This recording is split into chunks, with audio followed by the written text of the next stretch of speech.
En los últimos días, el país político ha fijado sus ojos en el juicio parlamentario planteado en contra de la expresidenta de la Judicatura, María del Carmen Maldonado, y de 3 consejeros, Fausto Murillo, Juan José Murillo y Maribel Barreno. Se los acusa de haber incumplido funciones por evaluar en 2019 y no en 2020 a 16 jueces y 21 conjueces de la Corte Nacional de Justicia. La Corte Constitucional cuestionó el manejo del calendario, mas no el proceso como tal ni las atribuciones en ese sentido. Pues bien, la fase final de este juicio político comenzó anoche en la Asamblea y en pocas horas sabremos su desenlace.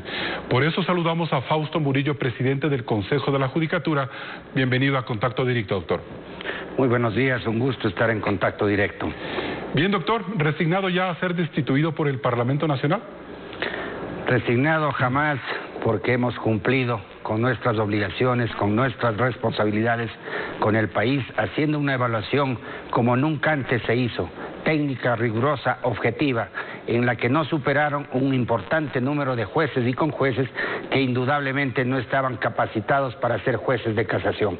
No es un tema de direccionamiento ni cosa por el estilo, han quedado anoche mismo en el juicio político las evidencias con las pruebas prácticas que se proyectaron, los videos, y se demostró, algún diputado dijo, desastroso que esa clase de jueces siga administrando justicia. Eso es lo que ha ocurrido y el juicio político, lo he dicho en varias ocasiones, es un pretexto para tomarse la justicia. Pero doctor, ¿cree que no va a haber los votos para esta censura o ya todo está juzgado a juzgar, valga la redundancia, por las expresiones de los bloques mayoritarios en la Asamblea? Nosotros tenemos la convicción y la seguridad de que el más importante grupo de asambleístas piensa en el país, le duele el país, sabe perfectamente cómo era la justicia del 2011 al 2018, sabe cómo le utilizaron como instrumento de persecución. Se llevaron a la Asamblea los testimonios de las víctimas de este instrumento de la Administración de Justicia que fue en aquella época 2011-2018. Ahora, doctor, ¿qué se juega la justicia ecuatoriana y el país en este proceso, desde su punto de vista? No solo se juega la justicia, se juega la democracia, porque tomada la Administración de Justicia, que es el pilar fundamental para controlar los excesos de poder, y si se le entrega como botín a grupos políticos, ya sabemos con qué fines. Pero, doctor, el fin fundamental, la impunidad. Pero ¿por qué insiste usted en que esto es un botín para el correísmo y el Partido Social Cristiano por controlar la justicia? ¿De qué manera usted puede probar eso? Muy sencillo, solo regresemos a la historia.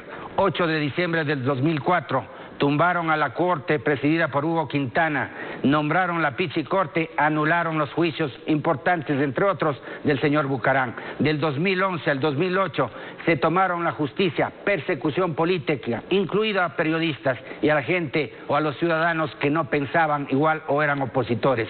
Hoy nuevamente lo quieren hacer, ya lo hicieron en el 2021 cuando removieron a Fausto Murillo y se tomaron Guayas. Precisamente la consejera Sofía Almeida, sobrina del diputado asambleísta Luis Almeida, fue quien presidió ese Consejo de la Judicatura de Participación Ciudadana, que ilegal e ilegítimamente removió a Fausto Murillo y se tomaron Guayas. Pero la asambleísta interpelante Viviana Veloz del correísmo considera que su teoría no es la correcta. Escuchemos lo que nos dijo el lunes pasado en este mismo espacio. Y es una falacia cuando intentan decir que la Revolución Ciudadana o que otro movimiento político pretende tomarse la justicia. Es totalmente falso. Sabemos cómo se compone el Consejo de la Judicatura, quiénes entrarían en sus reemplazos una vez que sean cesados y destituidos. Los vocales que hoy están en funciones serían los doctores Celi, Yupangui y el doctor Vintimilla, que fueron nombrados por el Consejo de Participación Ciudadana y Control Social transitorio, y que además, después que ellos acaben sus funciones, se conforma de acuerdo a lo que dispone el artículo 179 de la Constitución. Doctor Murillo.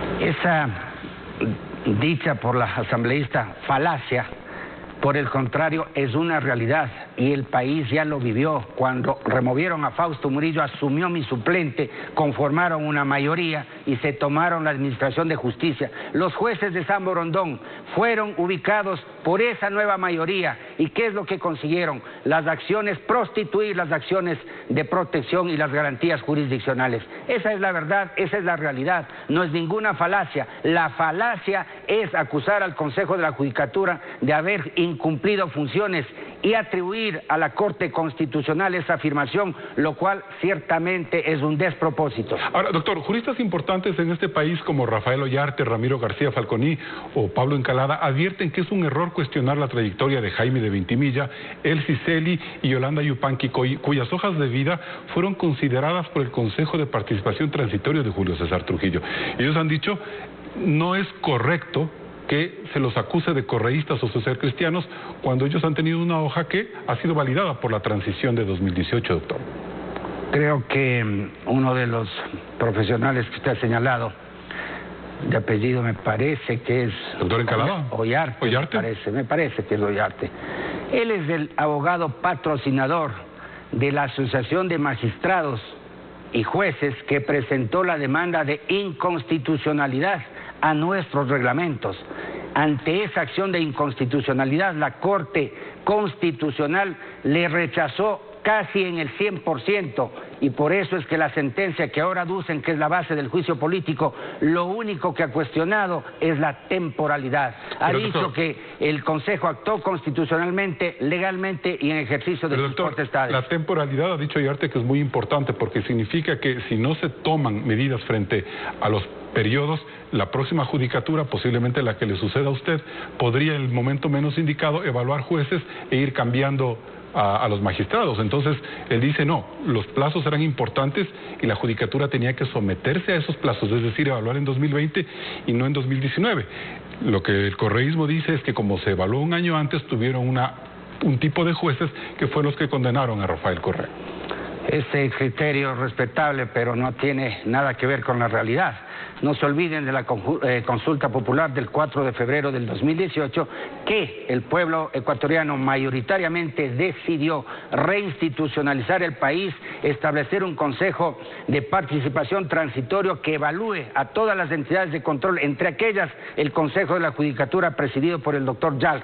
Luego de esa cesación estableció el Consejo Transitorio de Merlo, que no hizo absolutamente nada, y luego el Consejo Definitivo, a quienes en la resolución de nuestra designación, artículo 2, por el clamor ciudadano se exhortó al nuevo Consejo de la Judicatura a evaluar, escúcheseme bien esta palabra, inmediatamente a los jueces y conjueces de la Corte Nacional de Justicia. Doctor, y ya viendo hacia futuro, ¿de qué manera podría operar esta nueva judicatura en la toma de la justicia sobre la base de su teoría, doctor?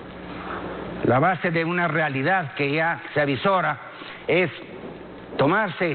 cesar al Consejo de la Judicatura, estructurar una nueva mayoría o un consejo sometido al poder político, modificar los periodos o modificar la presencia de conjueces temporales que nosotros hemos designado conforme a la ley, y ahí sí las estructuras políticas ingresar el recurso de revisión para anular sentencias ejecutadas. Doctor, es decir, ustedes, mejor dicho, una nueva judicatura podría sin ningún tipo de plazo cambiar de conjueces dentro de la Corte Nacional. Todos los jueces y conjueces que están hoy por hoy en la Corte Nacional, en sala penal, han conocido ya estos casos de corrupción, sea como tribunal, sea como casación, etcétera, etcétera. Por ello es la necesidad, para ingresar el recurso de revisión, tienen que colocar nuevos conjueces. ¿Y de dónde salen esos nuevos conjueces, doctor? Perdón, ¿De dónde saldrían esos nuevos conjueces? Nosotros lo hicimos técnicamente con los jueces de las Cortes Provinciales y de los tribunales distritales. En cualquier momento ellos podrían hacer un trámite de esa magnitud, es decir, no tendrían que esperar procesos o periodos. Necesariamente.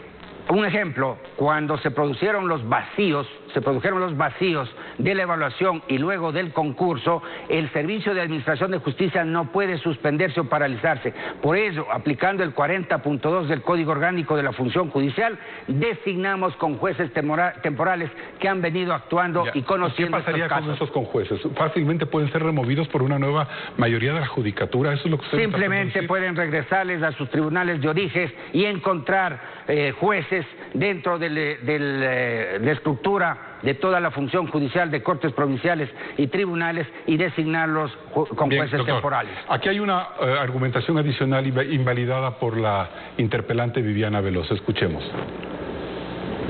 Falso, totalmente falso. El mismo vocal del Consejo de la Judicatura en el último día de comisión dijo claramente, textualmente, cuando le preguntamos si el censurarles y destituirles da paso para que se anulen sentencias, dijo que no. De su boca salió textualmente que no se da paso a que se anulen sentencias. Es una falacia lo que intentan venderles, que nos queremos tomar el Consejo de la Judicatura, que queremos que revisen sentencias. Doctor Murillo, básicamente ella considera que es imposible mantener ese giro de teoría que usted plantea sobre la revisión de casos emblemáticos. La pregunta que me hicieron, ¿con la cesación se modifican sentencias? Con la cesación del Consejo de la Judicatura no se modifican sentencias. Con la inclusión de nuevos jueces en una nueva estructura y con un recurso de revisión se anulan, se modifican, se revocan sentencias. Esa es la verdad completa. ¿Cómo tomar, doctor Murillo, las acusaciones posteriores que en contra de la Judicatura se han formulado a lo largo de estas semanas y que no siendo parte de este juicio político han servido para hacer peso por la destitución? Me refiero a la presencia de audios o a la supuesta negligencia de la Judicatura en dar alivios administrativos a las Cortes del país. Bueno, sobre los audios ya he señalado yo en reiteradas ocasiones y ya se va develando poco a poco, ¿no? Ya hay sospechas de quién planificó, hay sospechas fundadas de quién grabó y hay sospechas más fundadas de quién es la beneficiaria de esas grabaciones. ¿Quién es, señor Esos Murillo? temas están en Fiscalía y están en el control político y la realidad, el avanzar de los días del tiempo irá develando esa doctor, verdad. Usted cuestiona el origen de esos audios, la forma en la que fueron obtenidos, pero no cuestiona el contenido de esos audios. Y eso es a lo que deberíamos también debatir como sociedad. No me corresponde hacer un juicio de valor sobre un tema que está en control político y que está en investigación fiscal. Los aludidos han comparecido tanto a la Fiscalía cuanto a control político y han dado sus versiones. Eso es lo que puedo señalar sobre ese tema. 30 segundos más, doctor Murillo. ¿Cómo valora el papel del presidente de la Corte Nacional de Justicia, Iván Saquicela, quien ha sido cuestionado por Dalton Bacigalupo, por ejemplo, por presuntamente hacer un verdadero lobby político por su destitución, la de la Judicatura? Penoso, un papelón, diría yo. Ha perdido su posición del primer juez de la República. Desde que asumió la presidencia de la Corte Nacional no ha dictado una sola sentencia y en los temas de extradición y exhortos ya sabe el país en qué posición o qué trámite le dio al exhorto que tenía que cumplir y que fue objeto de una denuncia por manifiesta negligencia.